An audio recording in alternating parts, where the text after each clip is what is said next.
Hi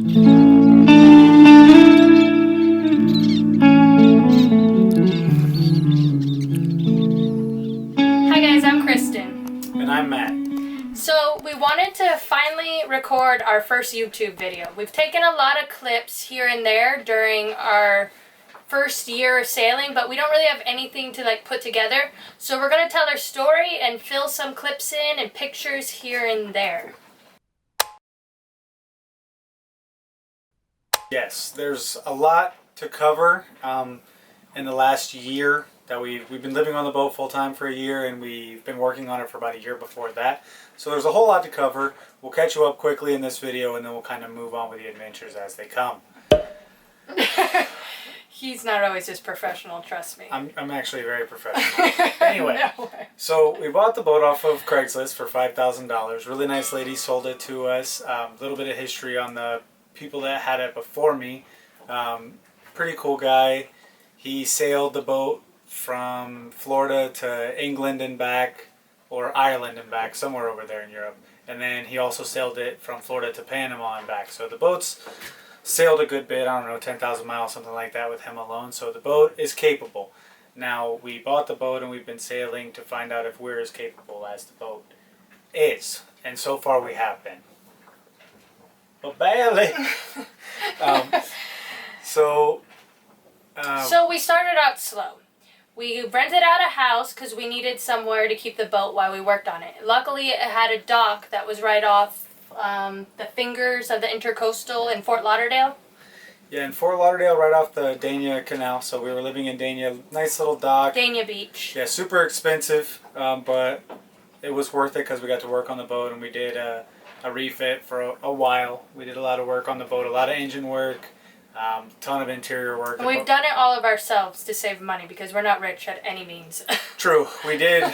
We were making pretty good money, but we, wanted to be able to sail for as long as we could and be able to buy quality products for the boat. So we tried to do as much of the labor on our own. Plus, I wanted to be familiar with the systems, the plumbing, the electrical, the way the motor works, in case I'm out here, like you often are when you sail. You're kind of all alone. It's hard to call somebody or take the boat somewhere. It adds up pretty quick. So you got to be able to do it all on your own. So we bought the boat, lived in Dania, refitted it. Then we lived at the dock for about 4 months on the boat, and then we moved out on the hook in January of 2018. So we refit the boat. We decided to leave. We went down, worked on the motor. I was always very nervous because I did a lot of the motor work myself. I've never worked on a motor before, but the diesel engines are pretty simple. So I did that. And then It's a really old motor, though. It is old, but it's still limping along. We're getting work out of it. They knew what they were doing back in the day. But so we lived on the hook. We anchored out. We still worked for probably a good 6 months anchored out. Well, no, 4 months. We left in May. So we were working full time, which was pretty interesting. We probably should have cataloged some of that on tape because it was cool getting ready for work every day and then working, living. Yeah, for you. It's not cool putting your makeup on in the humidity and no air conditioning. Living on the anchor, though, I thought it was an interesting story. It definitely wasn't fun for us, but it might have been fun for you guys to watch.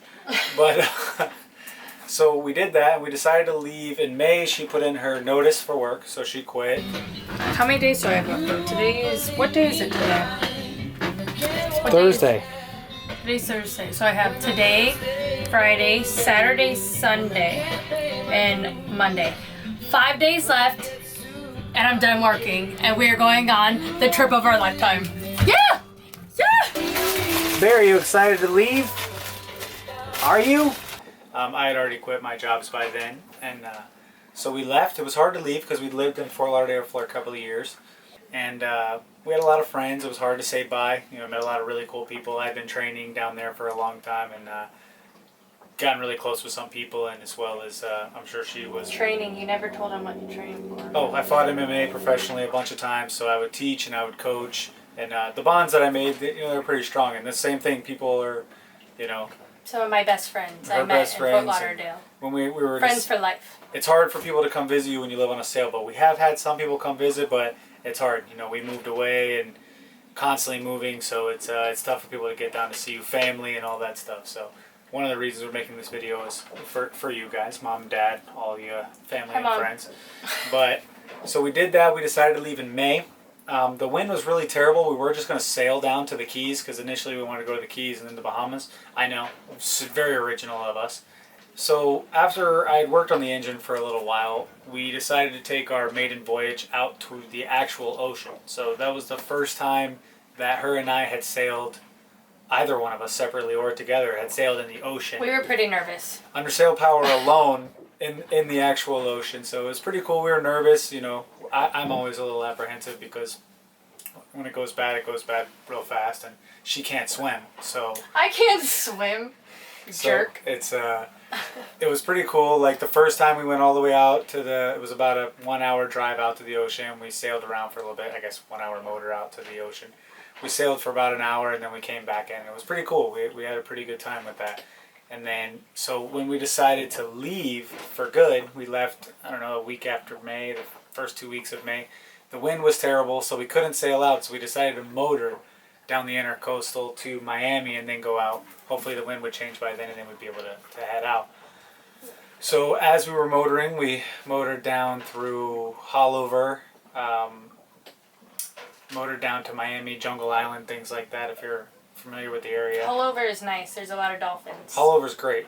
Great deep anchorage. Pretty nice people. It's a little tough to get to stores and things like that. It's kind of like a long run.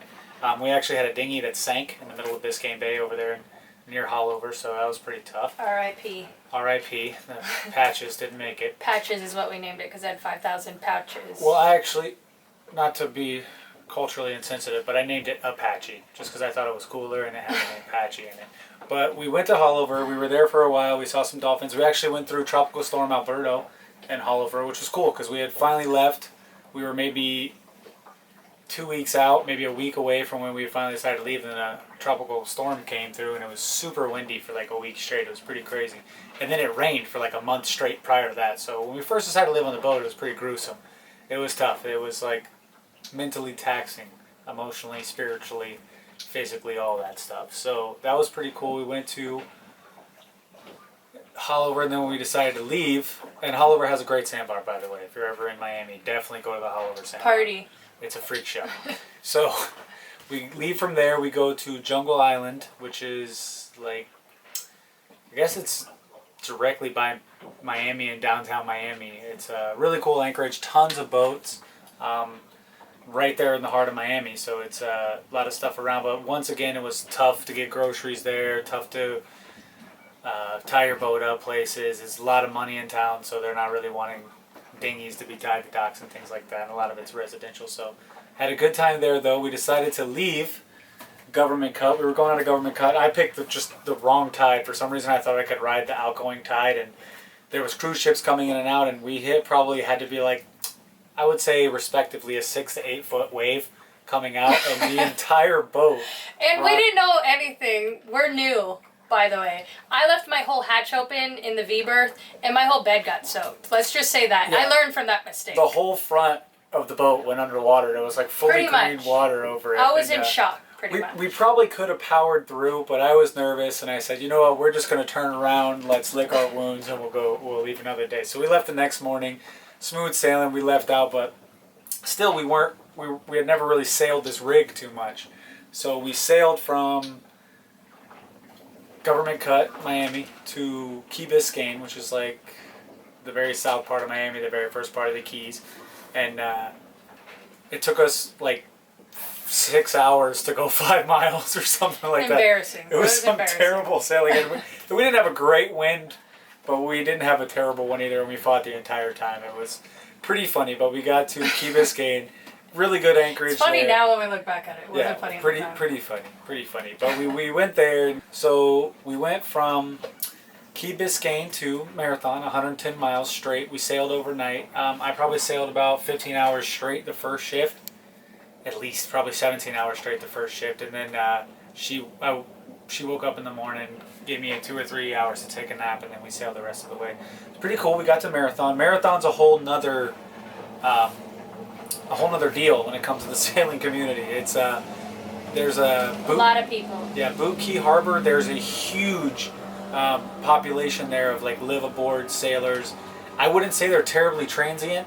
They pretty much all live there full time.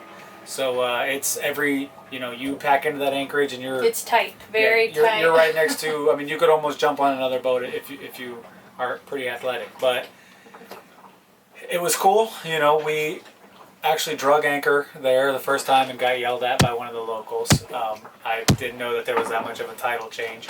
And then we stayed there for, I don't know, a week, something like that. We were in there. We had a friend visit us, so we stayed there a little bit longer. Yeah, we stayed a little bit longer. Really cool though. Like the people there have parrots on their boats. People raft up their boats and have you can hear them partying, playing music all night. So anyway, we get to Key West at 11 o'clock at night, pitch black dark. We come in and we were apprehensive to pull in because we knew that Irma had probably decimated a bunch of boats. And we were right. There was one flipped over completely maybe a foot above the water. Pretty dangerous stuff. So we came in middle of the night. We were both scared. Why were you most scared? I just felt like we couldn't tell where we were going. We don't have the most electronics in the world on this boat. We have very minimalistic stuff. So I felt like maybe we're gonna put our anchor down and just be out in the channel, and we're gonna wake up to 100 boats going. Meh, meh, meh. Yeah, well, the anchoring in the channel is one of her biggest fears. Not that we. It's not my biggest fear. It's just at nighttime I couldn't really tell. I have to put all my trust in you. Yeah, which is risky at best. No, so we put our anchor down. The anchor held great. Key West has been great for that. But it was definitely crazy. The darkest night we've ever sailed, we pulled in, put our anchor down, and luckily there was 2 boats right around where we were going to anchor, which showed that it was probably deep enough, and the little bit of navigation equipment we have, that all said that it was deep enough. So we threw it down the next morning. Everything was great. Jet skis drive right next to the boat, though, which is pretty crazy. In Key West, there's a bunch of jet ski bandits. Every day. Weekdays, they're just running weekends. circles around your boat. It's insane. But they eat it pretty hard, so we can't be mad at them for that. So the plan is in Key West, now that we're here, we're going to work. I'm going to work. We spend a ton of money here. Visiting with family and friends, they would all come down and see us, and then through the end and obviously Duval Street. Duval Street's super expensive. We tipped well. Definitely go see the drag shows. You get a lot of bang for your buck. I know I did. What the hell are you talking about? But yeah, we had a good time. It was expensive. We got hustled at the door a few times, and they took all our money. So I'm gonna go get a job. What are you talking about? We never got hustled. Yeah, I remember that one lady that was like, "Oh yeah, it's $5 to get in." Then she just took $20 out of the ATM and said, "Okay, thanks, go on in." No, she said it was $10, and then she charged us a tip of $10, so we did get hustled. Yeah, she gangster hustled us. Either way, so we're gonna stay here, at least till hurricane season's over, and maybe even a little bit longer. Maybe through Halloween time, maybe even through Thanksgiving, because Fantasy Fest is coming up. Fantasy Fest is going to be a party. So we're going to see family and friends, and we're going to stick around a little bit, because after we leave here, we're going to be going abroad. We're going to be going to other countries, so it's going to be harder to see people. So we're trying to get as much in while we can. But that's not to say that it's not going to be very adventurous while we're here. I have to get a new job. You guys can follow that saga. I'll probably be bouncing. So there'll be some fights, there'll be some black eyes, there'll be some windy days where she'll be here alone without me, which is going to be scary for her, I'm sure. I can handle myself. She can. She can. It's going to be more her driving the dinghy by herself to drop me off. So if you guys want to keep up, watch our crazy adventures, like, subscribe, and comment if you have something to say below, because we really want to read them. Yeah, definitely let us know. Make fun of us if you want to. We like that too. Don't make fun of her. Make fun of him. I'm sensitive. Make fun of her. Don't make fun of me, please. I'll lose sleep We over do it. a lot of stuff that's not proper, so I'm sure there's plenty of stuff to make Yeah, fun I'm of actually in the throes of trying to fix the dinghy right now, because we had a wreck the other day and tore the whole bottom up, so please, I failed already once. Watch me fail miserably again and make fun of me. Let us know what videos you want to see also. Hi friends. Welcome to another exciting episode of Dead Dolphin Adventures. You're whispering. Hi guys! Welcome to Sailing You're not Dead helping, Dolphin! you're not helping our...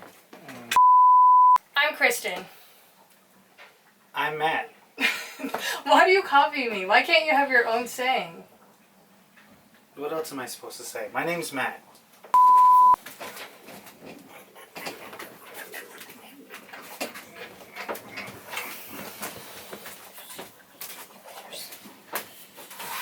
She hates that. Ow! Ow. I don't think that was a good... She hates that. It's fine. It's a good intro though.